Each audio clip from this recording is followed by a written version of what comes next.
Has this banner been a little distracting?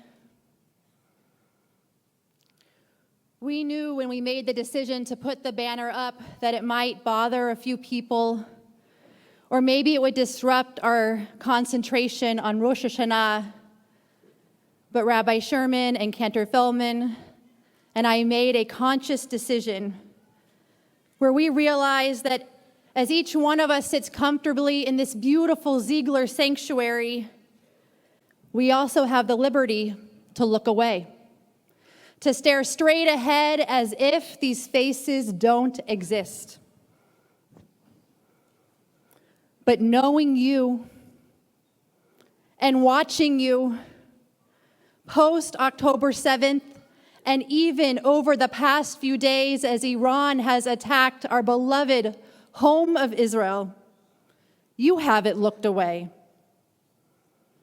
This year has taught me that the Jewish people face each other's pain and horror, and when we are in trouble, forget distraction, forget looking away. Quite the opposite. We choose to run towards each other, running so quickly as if our lives are on the line. And if there's anything that I have learned since October 7th, they are. A story from October 7th. Danielle Sassi is from Los Angeles. Maybe some of you know her. And her sister made Aliyah to Israel, and so each year she goes with her husband and with her parents. And this past year, October 2023, she brought her baby boy to visit her sister for the Chagim. I interviewed Danielle a few months ago, and what she explained is that her family happens to be early founders of the Nova Festival.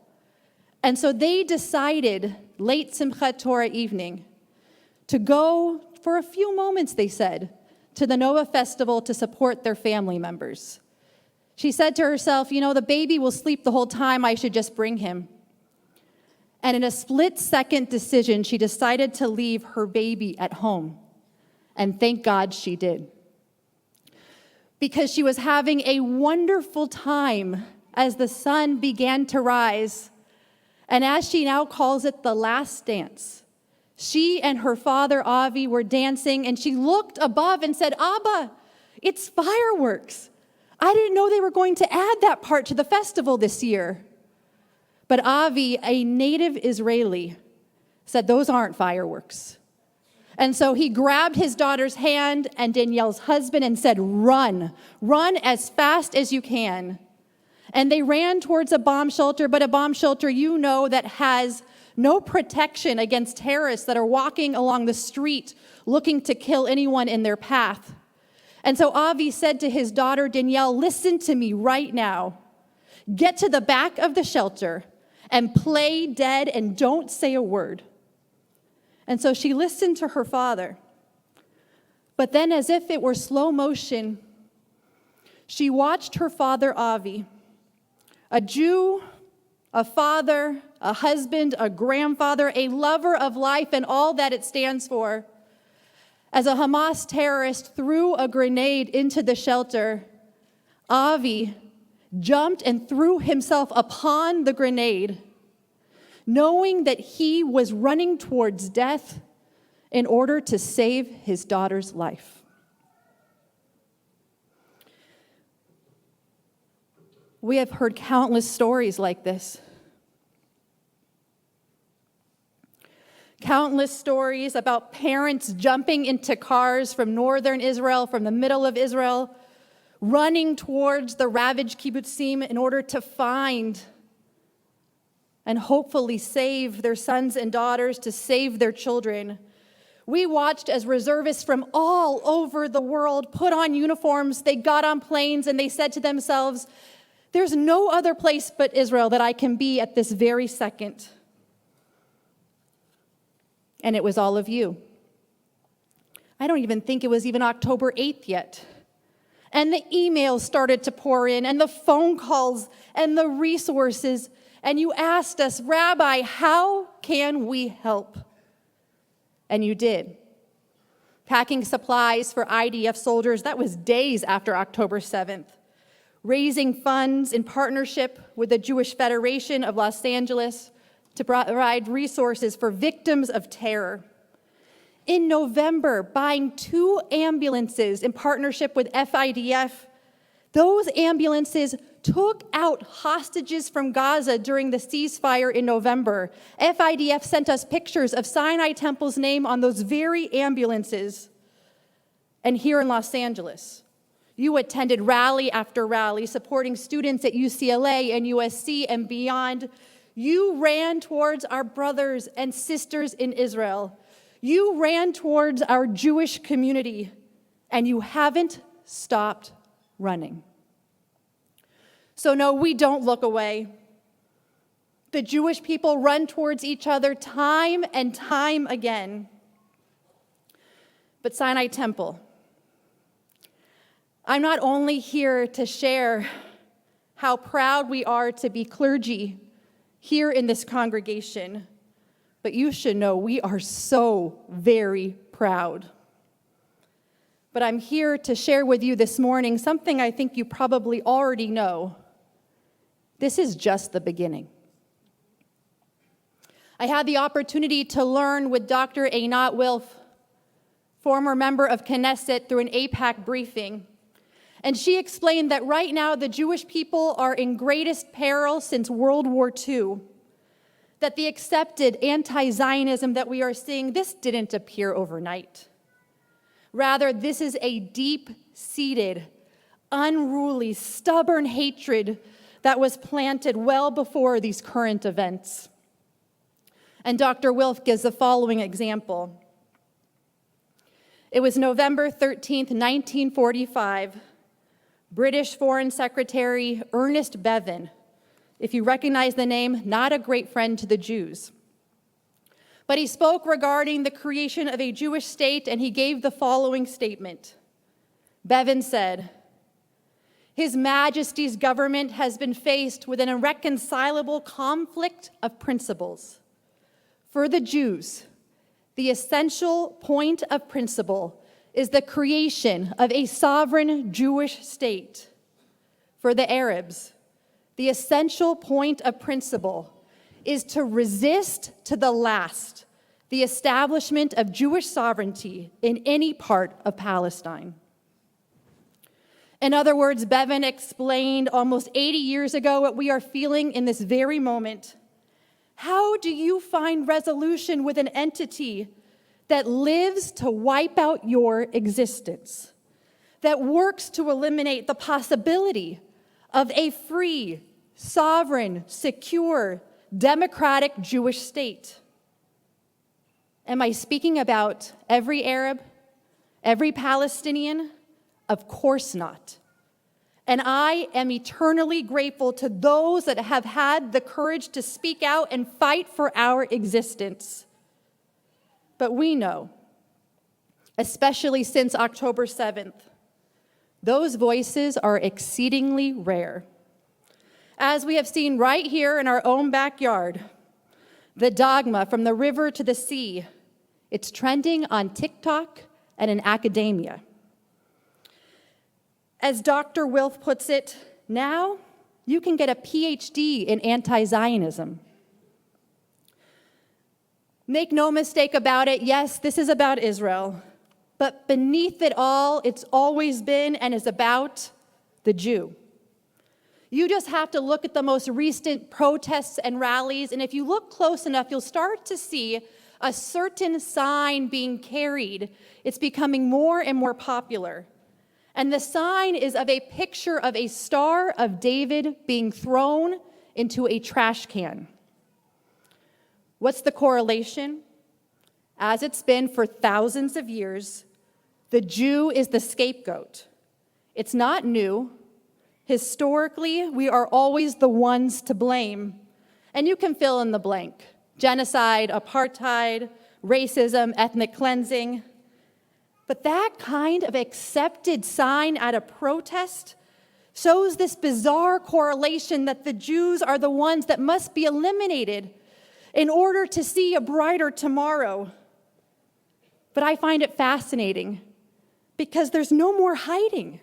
that anti-Semitism equals anti-Zionism. In fact, the protesters are loudly and proudly equating the two. The message is beyond frightening and absurd, and it makes me sick to my stomach. And we are left with one of the hardest dilemmas in Jewish history. What do we do next? My answer this morning is the same with which I started. Don't look away. Don't be complacent. Don't sit back, because this is happening to all of us and we should run, but not away.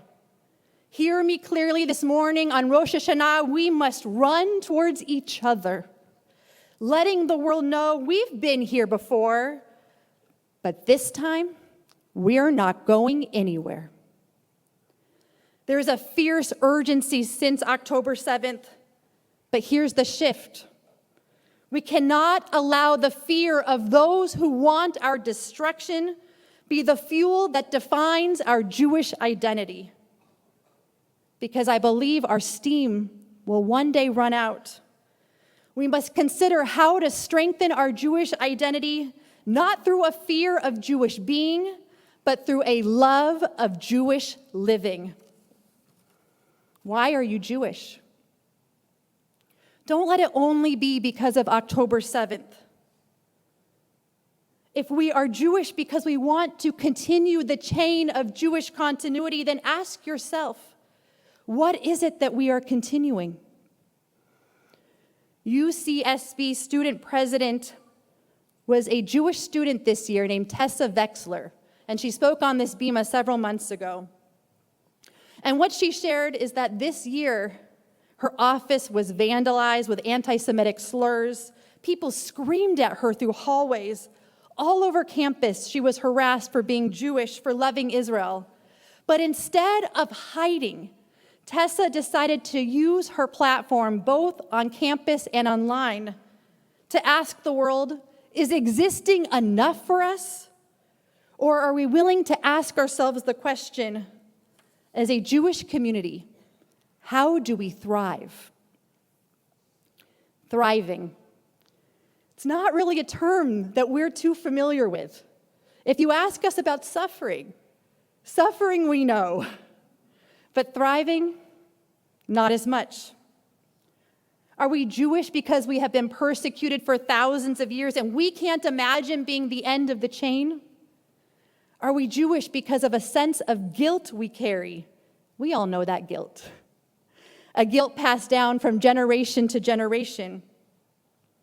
Rabbi Daniel Gordis, in his book, God Was Not in the Fire, A Search for Spiritual Judaism, ponders the question, why choose Judaism? Now, he writes this book in 1995 when it was fairly easy to be Jewish. In fact, so easy that many Jews turned elsewhere. Because when you don't have to hide being Jewish, when Jews are readily accepted in major universities, when we get to decide which kinds of communities we want to be a part of, that's when he discovered Jews were becoming less Jewish, less observant, less involved, less committed. Right now, we are in the thick of it. There's a fire of extinction that compels us to embrace who we are. But don't let their fear of us shape the Jews we are meant to be. Because if fear is the only reason why we choose our faith, then the spiritual ground upon which we walk is terribly, terribly unstable. Gordis teaches, remember, we are Yisrael, translated, we wrestle with God. He says that the Jewish tradition recognizes that to be a human being is to perpetually ask questions, to wonder without ever fully satisfying our wondering. The Vilna Gaon, an 18th century leader of Lithuanian Jewry, was once asked, if you can hear all of religious instruction, all of life's answers from the voice of an angel, would you accept that kind of gift? And the Vilna Gaon answered, As tempting as that may be, no. Because our lives would be much more meaningful and much more compelling if we struggled to find those truths on our own. In other words, Gordis explains that profound transformations demand wandering, the investment of time, and even more difficult moments along the way, which leads us to a very hard truth. If we want to thrive as a Jewish community, then we must invest in Jewish life. Investing means prioritizing, not ignoring the rest of the world, but making a conscious effort to strengthen our core. In other words, choose Judaism first. I'm reading Rabbi Gerald Wolpe's High Holy Day sermons. Perhaps you've heard of this rabbi before. And in his Yom Kippur sermon, 1997, he shares a Hasidic interpretation of the biblical verse, "Open your hand to the poor, do not close your hand." And Rabbi Wolpe asks the question, why the repetition? Isn't it enough to say, open your hand to the poor, or do not close your hand? But the commentary responds, when you close your hand in a fist, then all your fingers seem to be of the same length and height. But when you open your hand, you see that your fingertips are not of the same length. Indeed, they're different heights and different levels. What Rabbi Wolpe was saying is that there must be priorities in the ways we choose to give. And I extend that message to what I'm emphasizing this morning. Prioritize your faith. Prioritize the Jewish community. Our hands may be open to more than one thing, but if your hand doesn't strengthen the Jewish core, then whose will? And it's not to say that we don't have allies. We do, and thank God for our allies. But if history and present day have taught us anything, investing in our Jewish spirit, committing to your Jewish odyssey, rooting yourself in a path of Jewish living, strengthening our people through your words, through your actions. This is not only the key to Jewish survival, but this is the key, running towards Judaism. Running towards Judaism is a key to a thriving Judaism I believe we have yet to fully experience.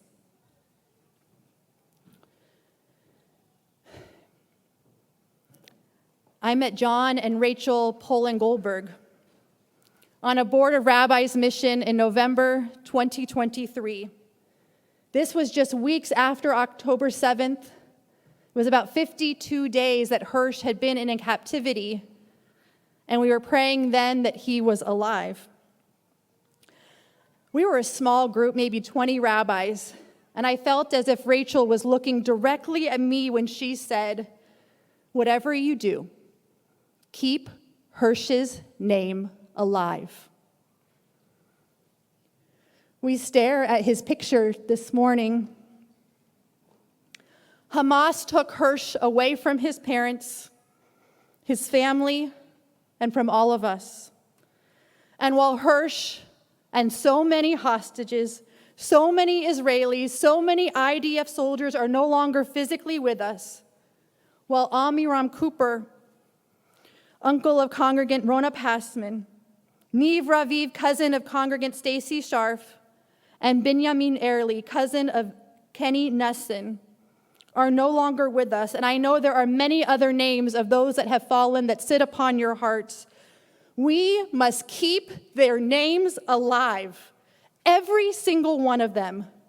And we do this by choosing to breathe life into our Jewish spirit, by strengthening who we are so the world knows, so that we know that Jews are a beacon of hope, so that the fire that exists within our souls today, that perhaps is filled with a sense of rage, is also one of light, and certainly one of love. We are just days before the anniversary of October 7th, and here's my promise. to the next generation of Jews, to our children on college campuses, to the generations experiencing anti-Semitism and anti-Zionism, to those in Israel fighting for their lives, and those in the diaspora fighting for their faith, we won't abandon you through our silence or through our fear. But we will run towards you in a way we have yet to run before, because we are choosing to run towards a different future. We're running with all of them, fueled not by a fear, but by an undying, godly spirit that tells us to be a light unto the nations. We will choose to keep their names alive by keeping the Jewish nation growing, flourishing, and thriving. October 7th changed the Jewish world, but it did not push us backwards. Because we are Yisrael, a people that runs towards each other, strengthening our core, filled with wonder, filled with faith, filled with courage, and filled with love. Am Yisrael Chai, may the nation of Israel live and thrive forever and ever. Amen.